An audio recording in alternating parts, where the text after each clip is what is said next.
Padre nos creó y el Hijo nos redimió.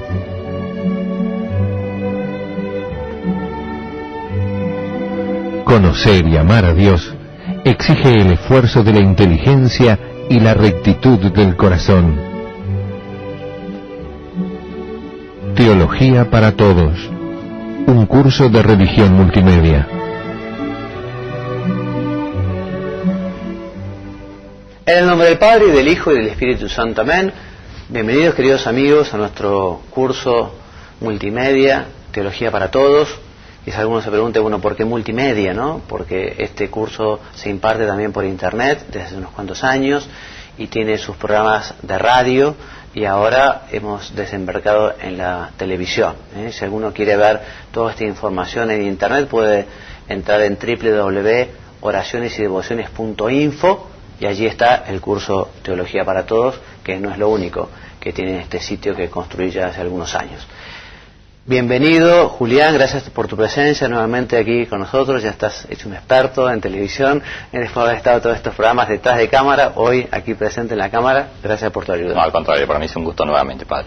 Bueno, entonces, la semana pasada estábamos hablando de las perfecciones del Señor y de Dios, y comenzamos a hablar un poquito del misterio de la Santísima Trinidad, comenzamos a ver el misterio de la Encarnación. Hoy continuaremos hablando del misterio de la Encarnación, y por eso hablaremos de nuestra Madre del Cielo, la Virgen María, de San José, y comenzaremos, porque luego continuaremos, a hablar de nuestro Señor Jesucristo.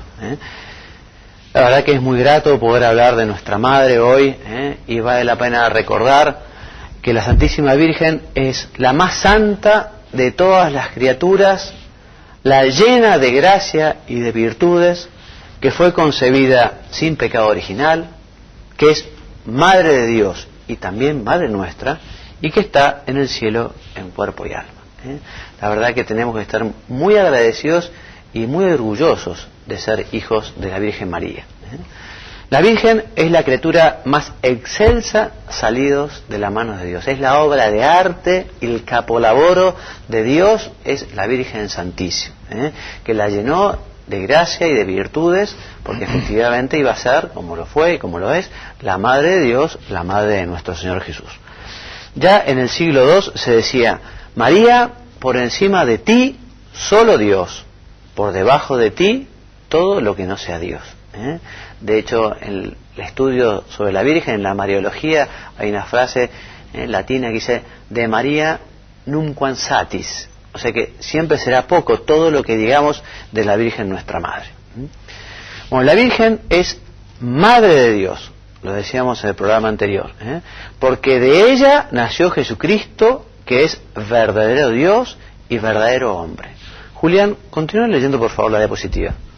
María es la Madre de Jesucristo, pues ella le dio un cuerpo humano. Nuestro Señor Jesucristo, además de ser hombre, es Dios. Por ello María Santísima es Madre de Dios. María es madre de un hombre que tiene persona divina. Muy bien, clarísimo.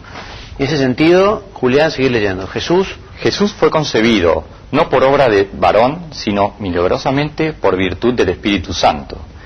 Dios formó en las entrañas purísimas de María Santísima un cuerpo como el nuestro y creó un alma como la nuestra. Muy bien. Entonces Jesús fue concebido por obra y gracia del Espíritu Santo. Todos recordamos, aquí tenemos una imagen de la mano de Dios, el Espíritu Santo, ¿no? Y por ese milagro la Virgen concibe al Verbo, a la segunda persona de la Santísima Trinidad, a Jesucristo. La Virgen era libre. La Virgen podría haber dicho que no también. Por eso también es para agradecer que la Virgen haya querido agradecer. De hecho, San Bernardo tiene una composición preciosa que es una oración en la cual toda la humanidad le pide a la Virgen, como si estuviera presente en el momento de la Anunciación, le pide que diga que sí, porque de alguna manera en su boca, en su persona se juega toda la redención, ¿no? Y bueno, y la Virgen dijo que sí, y efectivamente se convirtió en la Madre de Dios, y Jesús, naciendo como hombre y padeciendo como hombre y como Dios, nos redimió. Dios formó entonces en las entrañas purísimas de María Santísima un cuerpo como el nuestro y creó un alma como nuestra. Y seguí leyendo, Julián. Sí. En el instante de su concepción, a este ser humano se unió el Hijo de Dios, es decir, la segunda persona de la Santísima Trinidad, y así el que era Hijo de Dios quedó hecho hombre sin dejar de ser Dios. Dios y hombre verdadero, perfecto hombre, verdadero Dios. La Virgen tuvo un solo hijo, un único hijo, que fue Jesucristo. Cuando el Evangelio habla de los hermanos de Jesús, se refiere a los parientes. Era una forma de hablar en la antigüedad. De hecho, hay muchos textos, les voy a pasar algunos, que nos muestran cómo efectivamente el término hermano era muy genérico. Abraham, por ejemplo, era tío de Lot, y Abraham lo llama hermano. Lo mismo que Labán era tío de Jacob y se llaman hermanos. A Rebeca, su madre, la llama hermana mía, era hija, ¿no? Y aquí, y esta es quizá una de las claves más importantes, San Juan llama hermana de la Virgen a María mujer de Cleofás. Cleofás era el hermano mayor de San José. Esta María que está al pie de la cruz es la madre de Santiago el Menor y de José, que eran primos de Jesús, y estos dicen que eran justamente los hermanos de Jesús. Los hermanos de Jesús eran primos, hijos de María, mujer de Cleofás, hermano de José. También algunos dicen, bueno, primogénito quiere decir que hubo otros hijos, y no es así. Primogénito es que fue el primero, y en este caso el primero y único. Muy interesante, porque el haber descubierto una lápida de una joven madre hebrea que murió al dar a luz a su hijo primogénito, justamente nos certifica que se puede ser primogénico y único además, ¿no? Porque si efectivamente esta madre murió al tener a su hijo primogénito, no pudo haber tenido otros hijos, evidente. Bueno, la virginidad de Santa María es dogma de fe desde el año 641. La Virgen fue siempre virgen. Fue virgen antes del parto, durante el parto y después del parto. Por eso esa idea que la Virgen puede haber concebido con dolor es errónea. Porque como explica San Pío X en su catecismo, que Jesús vino al mundo así como un rayo de sol atraviesa el cristal, ¿no? Sin hacer absolutamente ningún daño. De la misma manera vino Jesús al mundo en el momento que ya era un fruto maduro.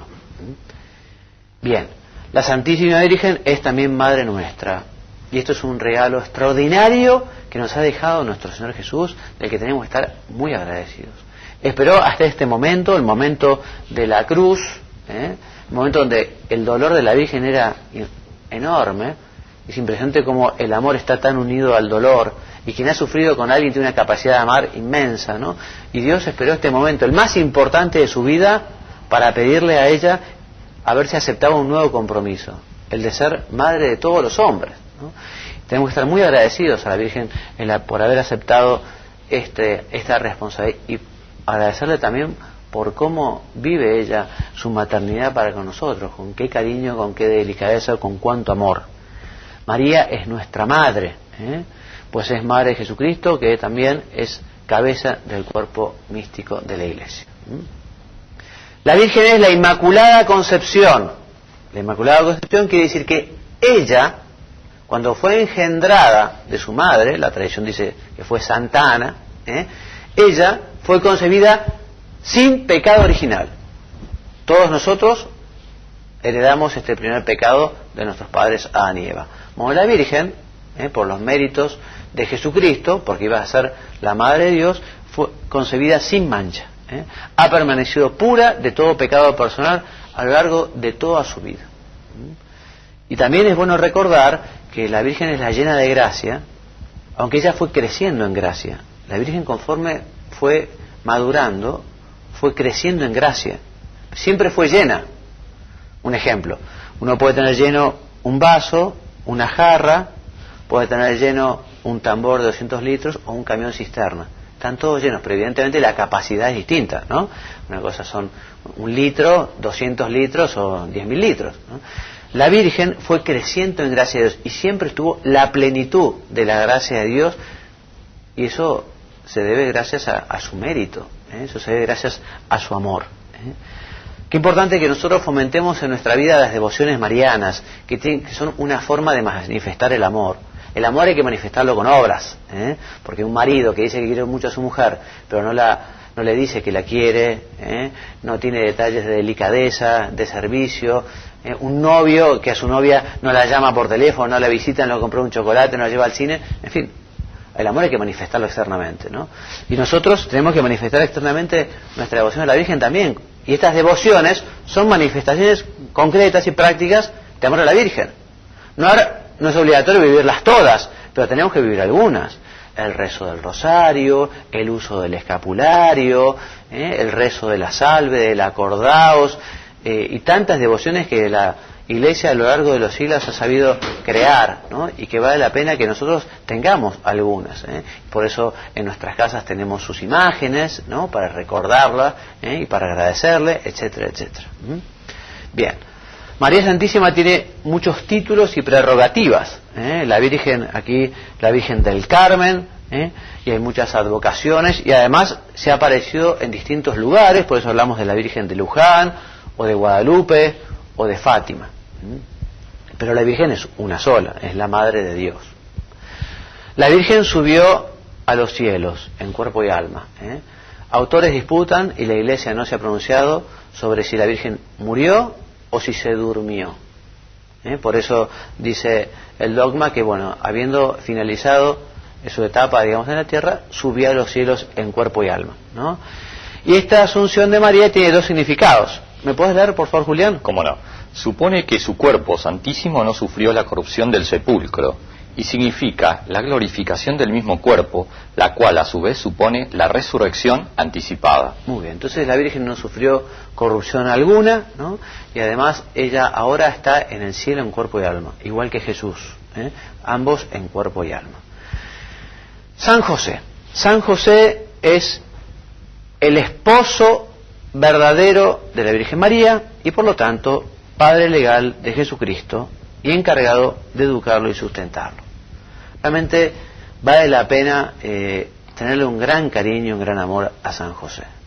San José es quien trató con mayor cariño a la Virgen María después de su hijo Jesús, quien quiso junto con la Virgen a el niño Jesús como no lo quiso nadie, ¿no?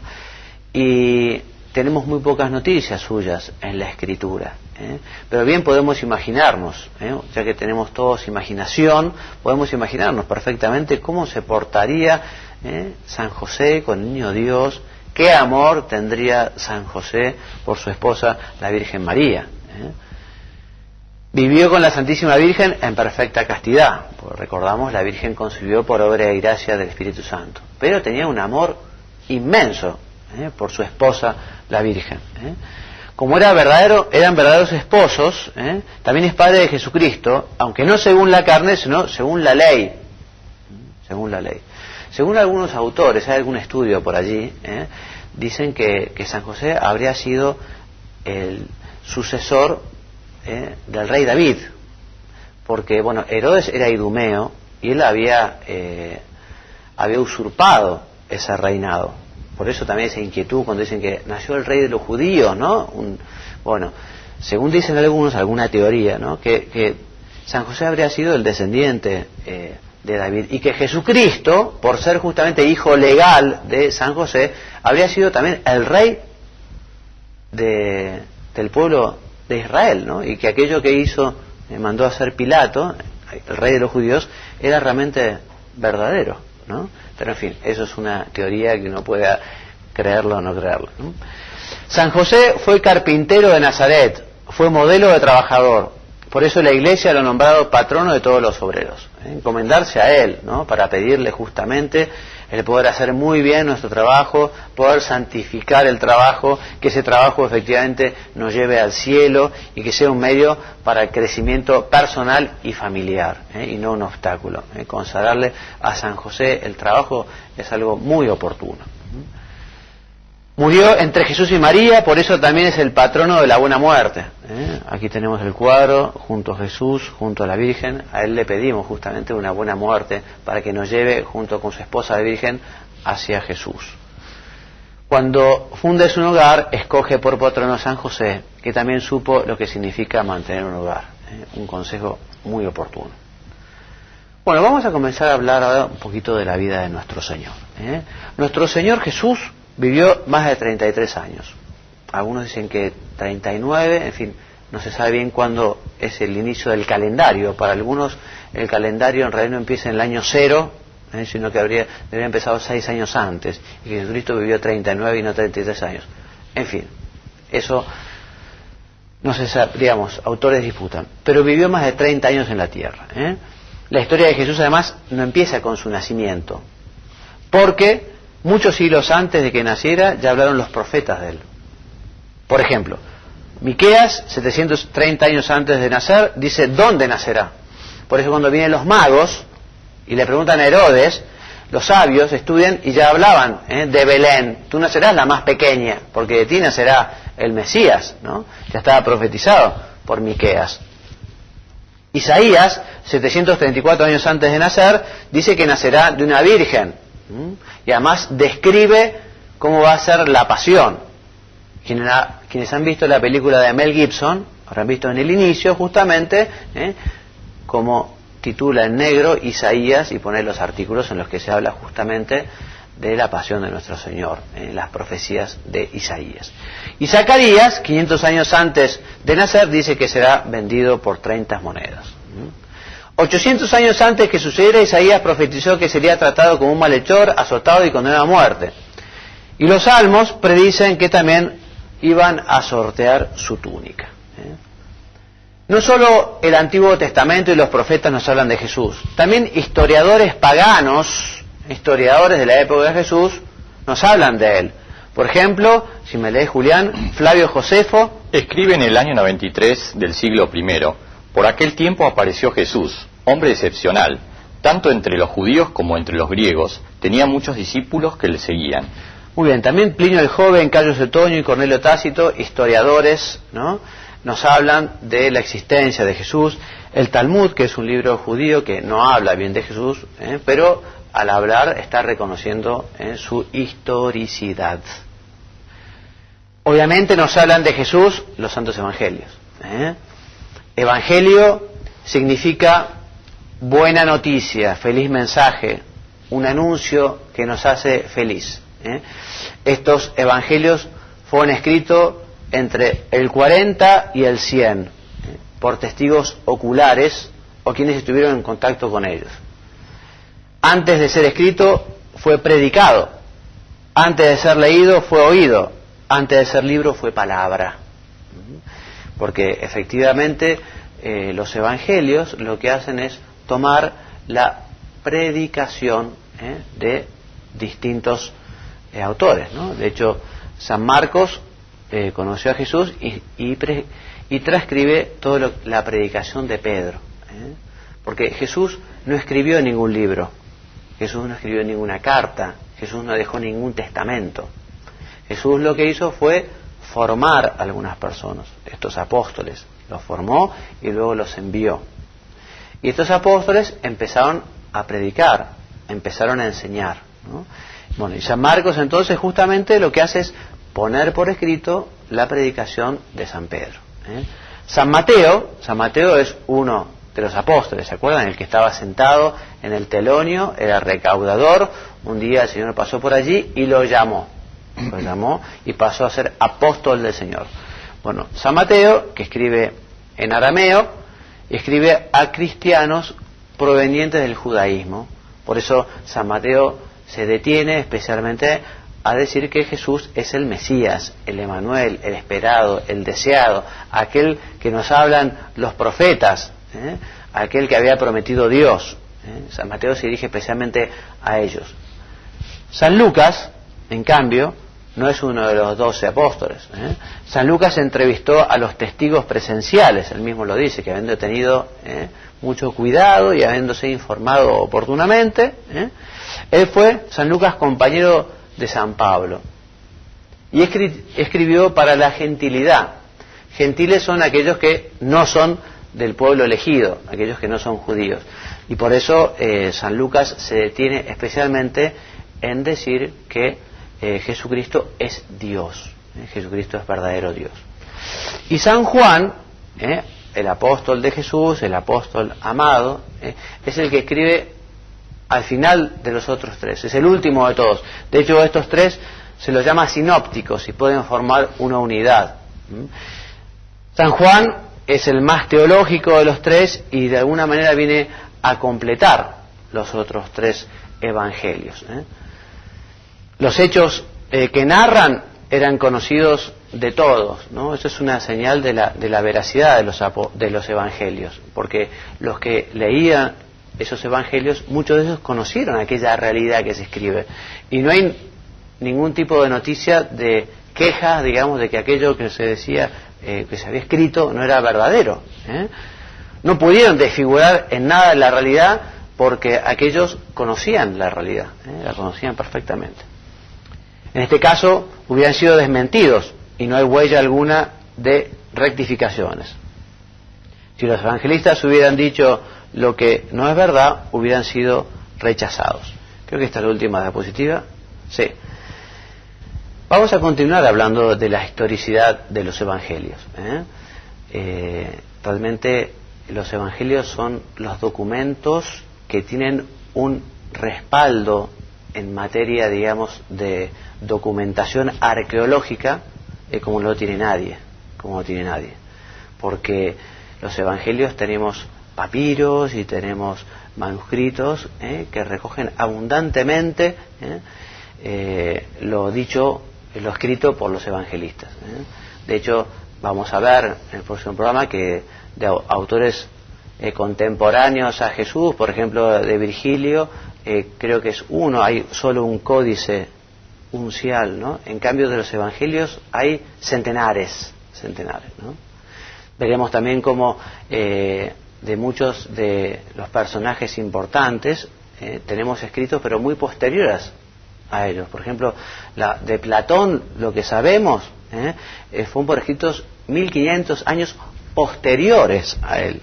En cambio, de los evangelios, digamos, son prácticamente inmediatos. Después de la predicación, casi enseguida se pone por escrito aquellas verdades. De modo que es muy interesante. Y este conocer, digamos, los evangelios y conocer, digamos, la veracidad de los evangelios ayuda muchísimo a poder tener también esa certeza que nos da la ciencia también, o sea, como la ciencia va acompañando. Vamos a ir terminando sacando algunas conclusiones personales. Vale la pena entonces que nosotros nos propongamos, como fruto de este programa, buscar un mayor amor a la Virgen Santísima. Hablábamos de las devociones y decíamos que el amor se tiene que demostrar con obras. Bueno, fijémonos cuáles son nuestras devociones marianas y cómo las vivimos. Si el rosario es un manojo de rosas, un conjunto de rosas, de viene rosarium, ¿no? No podemos ofrecerle a la Virgen unas rosas marchitas, unas rosas viejas, porque nadie va a llevar un ramo de rosas a una persona que quiere unas flores que son de esas. Tienen que ser rosas nuevas, fragantes, bellas. Bueno, así tiene que ser también nuestro rosario, rezado con devoción, con piedad, rezado si se puede frente al Santísimo. Les recomiendo que aprovechen el documento del Papa, Rosarium Virginis Mariae, el rosario de la Virgen María, que es precioso.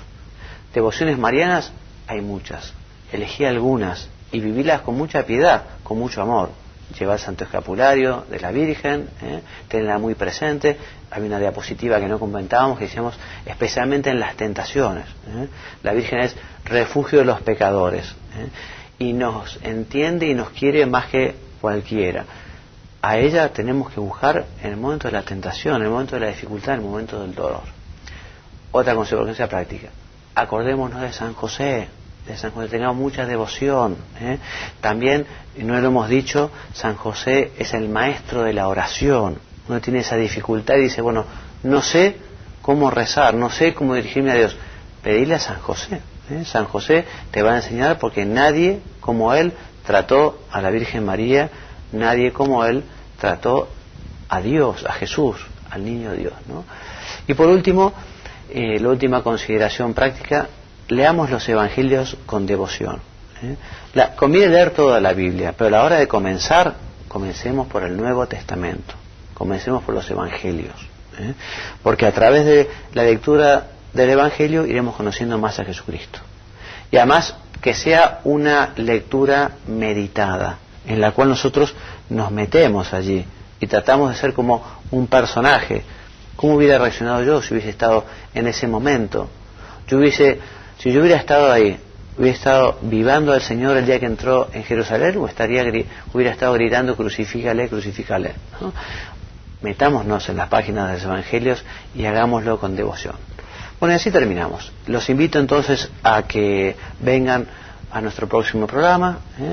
Dios mediante, les decía, vamos a hablar de nuestro Señor, verdadero Dios, verdadero hombre.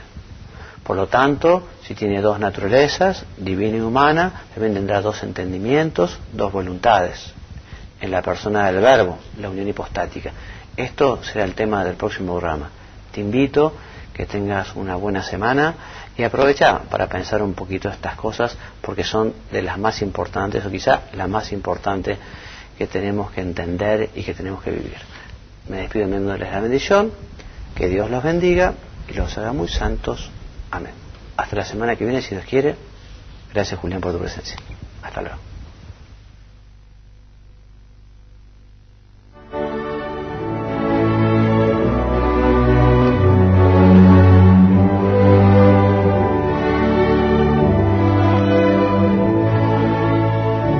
El Padre nos creó y el Hijo nos redimió.